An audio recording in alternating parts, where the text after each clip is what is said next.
The rain hammered against my windows, turning the streets of Maple Hollow into silver rivers.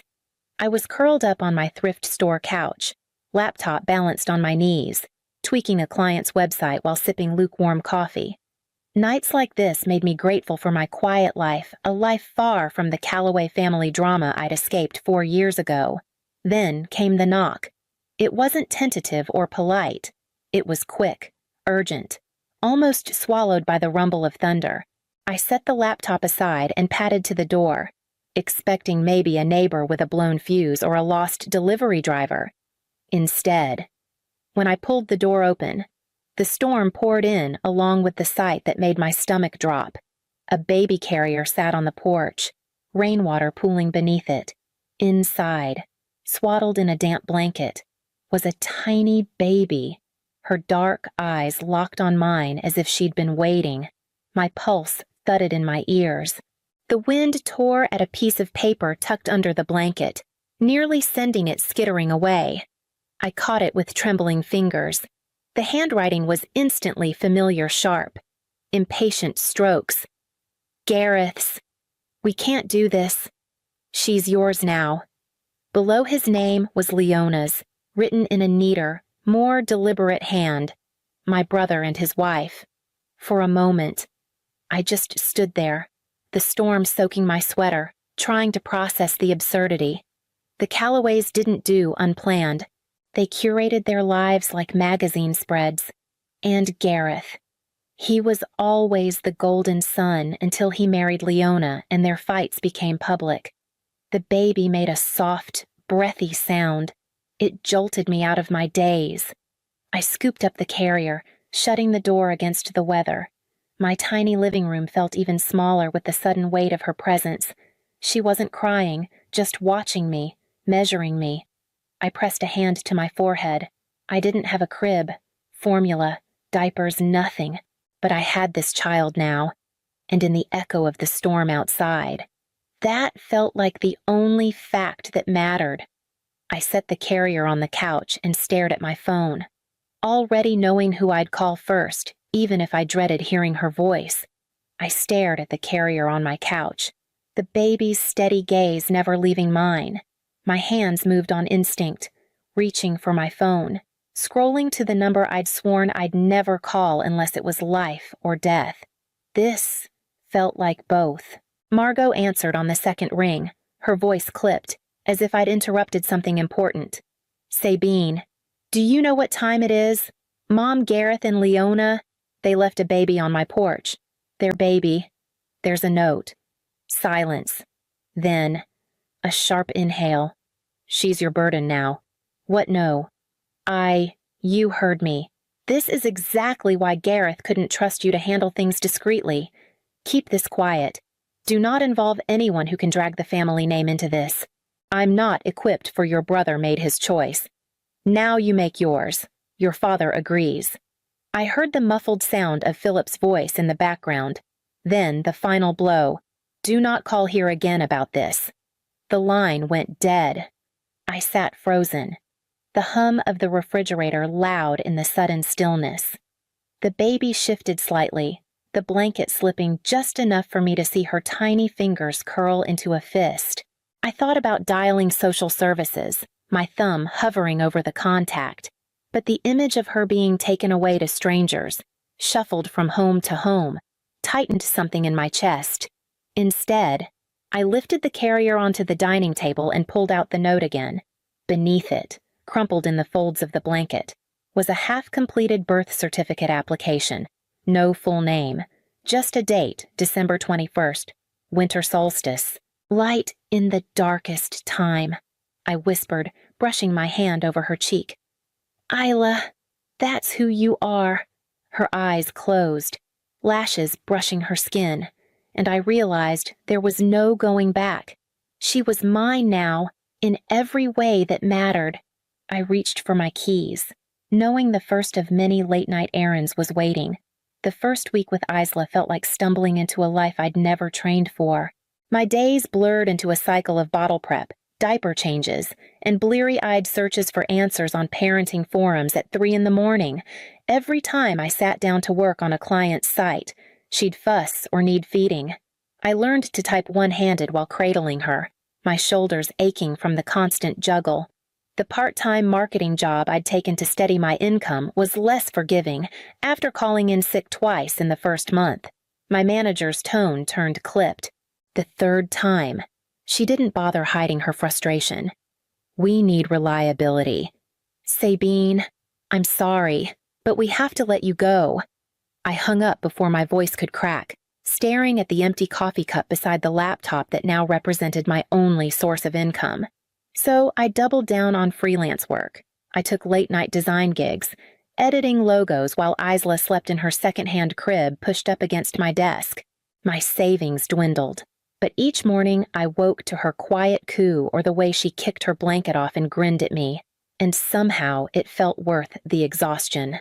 By month 3, I'd found a rhythm.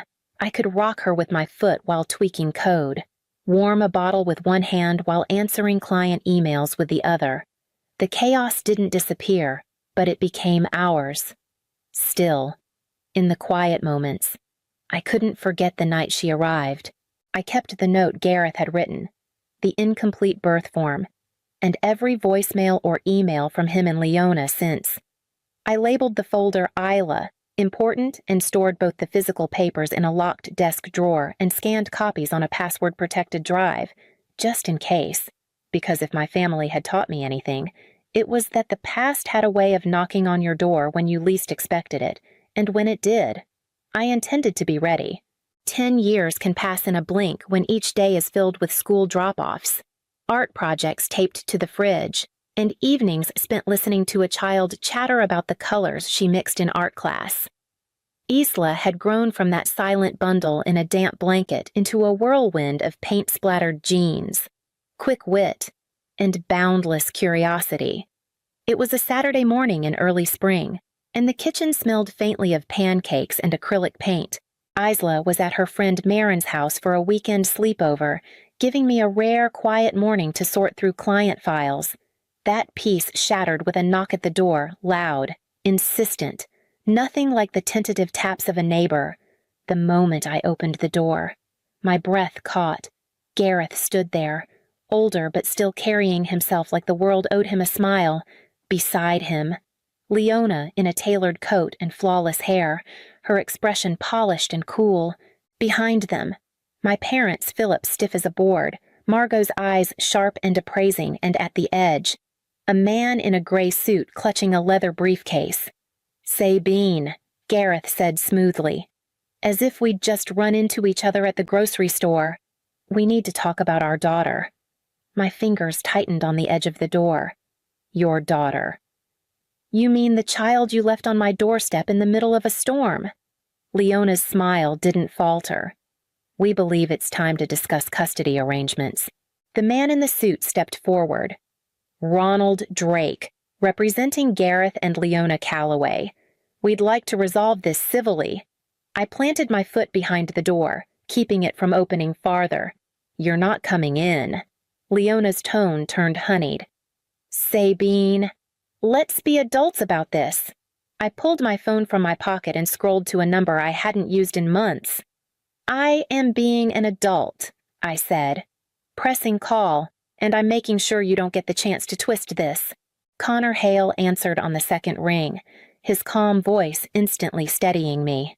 "What's going on?" "They're here," I said, eyes locked on Gareth's. "And they're not leaving without a fight." Connor arrived in less than 15 minutes, his Navy sedan pulling into the driveway just as Gareth's lawyer started to speak again. Without waiting for an invitation, Connor stepped inside, brushing past Ronald Drake with the kind of quiet authority that made people move. "I'm Connor Hale," he said, setting his briefcase on my coffee table. "I represent Ms. Calloway." "Whatever you have to say. You'll say to both of us." Drake's lips pressed into a thin line, but he slid a neat stack of papers across the table. "My clients are seeking full custody of their biological daughter. The claim is based on alienation and withholding family contact over the past decade. We also have evidence of refusal to facilitate communication." I almost laughed sharp and humorless. Communication. The only thing they've sent in 10 years were 2 birthday cards with no return address and a Christmas card that arrived in March. Sabine, Connor murmured, his voice low. A warning to keep my temper in check. He flipped through the paperwork, his expression unreadable. Noted. We'll be responding in due course. Margot shifted in her seat, her pearl necklace catching the light. We all know this situation was never meant to be permanent. It's time she's brought back into the family where she belongs. I stood, crossed to my desk, and unlocked the bottom drawer. The steel clink of the key in the lock felt deliberate, final. I returned with a thick manila folder, edges worn from years of being handled but never opened without purpose. I set it in front of Connor. This, I said, my eyes on Gareth, is every note, voicemail, and email I've received from you or Leona since the night you left her. Every gap in your so-called attempts to reach out, and every time you or anyone in this family made it clear Isla was a problem to be hidden, not a person to be loved. Leona's perfect composure faltered for just a moment. Gareth looked away. Connor rested a hand on the folder. This will be sufficient for now. I strongly suggest we end this meeting before it escalates further. Drake hesitated, then began packing up the documents. We'll see you in court. When the door finally closed behind them, the air felt heavier. Charged. Connor stayed seated, his hand still on the folder as if anchoring it to the table. They're not bluffing. Sabine, he said quietly. And neither can we. Connor called the next afternoon, his voice brisk. I've looped in Elena Vargas. She's sharp, discreet, and very good at finding the truth people don't want found. 2 days later, we met in Connor's office. Elena was tall, with a cool, assessing gaze and a leather satchel stuffed with files. She spread them across the desk without preamble. Your brother and his wife didn't suddenly remember they have a daughter. She said, they remembered a trust fund. She tapped a highlighted clause in a photocopied will. It was my grandmother's, my father's mother. She'd left a $2 million trust for Gareth's firstborn, but there was a condition the child had to be raised within the Calloway family to access it. The funds were locked until Isla turned 18, but if they got custody now, they'd control it as trustees. My stomach twisted. So this was never about her. Not in the way they want the court to believe. Elena said, and it gets worse. She slid over a stack of glossy photographs. Gareth and Leona at charity galas, ski resorts, on the deck of a yacht, dates stamped in the corners covering almost every year since Isla's birth. Not one picture hinted at a struggle or the kind of hardship they'd insinuated in Drake's custody filing. They've had money, connections, and time. Elena continued. They just didn't have access to that trust. Until now. When they realized there's a way to get it. Connor leaned back, watching me absorb it all. This changes the narrative. We're not just defending custody, we're exposing a financial scheme. I picked up one of the photos. Gareth laughing with a champagne glass in hand. Leona beside him in a gown that probably cost more than my rent for a year. My fingers tightened on the edges. They're going to spin this, Connor warned. They'll say the trust was meant to secure her future, that they're financially stable and can provide more than you can. I met his gaze. Then we prove stability isn't the same as love, and that their idea of providing has nothing to do with Isla's needs. Elena slid the will back into her satchel. Good, because they're not going to play nice from here on out. Elena didn't waste time. Within a week, she'd arranged meetings with people who had seen more than my family ever wanted them to. The first was Martha Gaines, my next-door neighbor since I moved to Maple Hollow. She sat at my kitchen table, hands wrapped around a mug of tea. I never forgot that night. She said, rain was coming down in sheets. I saw Gareth's car pull up. He and Leona carried the baby carrier to your porch, set it down, and left. Didn't even knock. Didn't check if your lights were on. Just drove off. Her words hit like a replay of the memory I couldn't shake. She signed an affidavit before leaving, her voice steady, her eyes kind. Next came Claudia Mendez, who had worked for my parents for over a decade before they let her go 2 months ago. She laid out a folder of photocopies on Connor's desk emails, typed notes, and a printed custody agreement template dated 6 months before Gareth ever knocked on my door. They were planning this for a while. She said, "Your mother called you a temporary solution." They wanted to wait until the timing worked for them, if I had any lingering illusions about their motives. They crumbled right there. The final meeting was with Derek Sloan, Gareth's former business partner. He met us in a coffee shop, eyes darting toward the windows as if he half expected Gareth to walk in. "It's about the trust fund," he said bluntly. "Always was. Gareth told me they'd get Isla back, access the money, and invest it into a new venture. Leona didn't even pretend it was about family. He agreed to testify if needed, his voice low but resolute. She deserves better than to be their payday. By the end of the week, I had more truth in my corner than I'd ever expected truth from people who had no obligation to me, yet still stepped forward. The courtroom smelled faintly of old wood and tension. Gareth and Leona sat at the petitioner's table, dressed as if for a magazine spread, he in a tailored navy suit, she in a pale blue dress that whispered respectable mother. Their smiles were calculated, their posture perfect. When our case was called, Connor rose first, setting the thick, worn manila folder on the evidence table.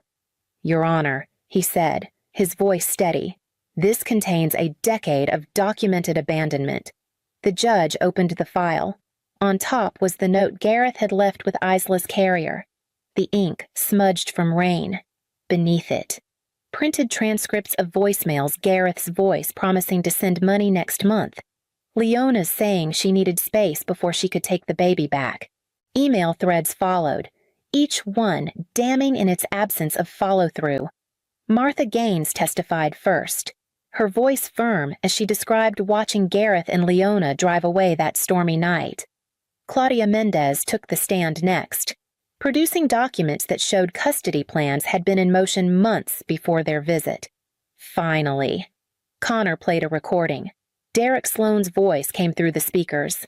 Unmistakable. "It's about the trust fund. $2 million. Get the kid. Get the money." A ripple moved through the gallery. I stood when Connor nodded to me. Walking toward the witness stand, I turned to face Gareth and Leona. "What's Isla's favorite color?" Silence. "What is she allergic to?" Leona's lips parted, but no words came. Her best friend's name. The sport she plays. Nothing. I turned back to the judge. "They don't know her, Your Honor. They've never tried." The judge's decision came swift and sharp. Case dismissed with prejudice. An investigation into the trust fund would begin immediately. A restraining order was issued, forbidding any contact outside legal channels. As the gavel fell, I felt the weight in my chest loosen for the first time in months. Within a week, the headlines were everywhere. $2 million trust fund at center of custody battle. Photos of Gareth and Leona at galas were splashed across news sites, alongside court transcripts that made their motives plain. The Callaway name, once polished to a gleam, was now synonymous with greed. Gareth and Leona disappeared quietly, their social media accounts wiped, their house put on the market. My parents issued no statements, retreating from their clubs and luncheons as if the world had turned its back on them. For once, they seemed to understand what silence felt like. Life in Maple Hollow returned to its slower rhythm. But inside our home, something had shifted. One evening, after homework and dinner, Isla sat across from me at the kitchen table, fiddling with a pen. "I've been thinking," she said, glancing up. "I don't want my last name anymore. Not theirs." I set my fork down. "What do you want instead?" "Yours," she said simply. "I want to be Isla Hart. Hart, my mother's maiden name, the one I'd taken back when I left the Callaway estate for good." I hadn't expected to hear it from her, but the way she said it clear, certain, left no room for doubt. "That's a big change," I said carefully. "I've thought about it for months." She replied, "You chose me that night. I want to choose you back. All the way." My throat tightened. Then we'll make it official. Her smile was small but sure. Good, because I've already been practicing my signature. She slid a sheet of notebook paper across the table, her new name written over and over in her careful hand. I traced a fingertip over the letters, already planning the first step we'd take tomorrow.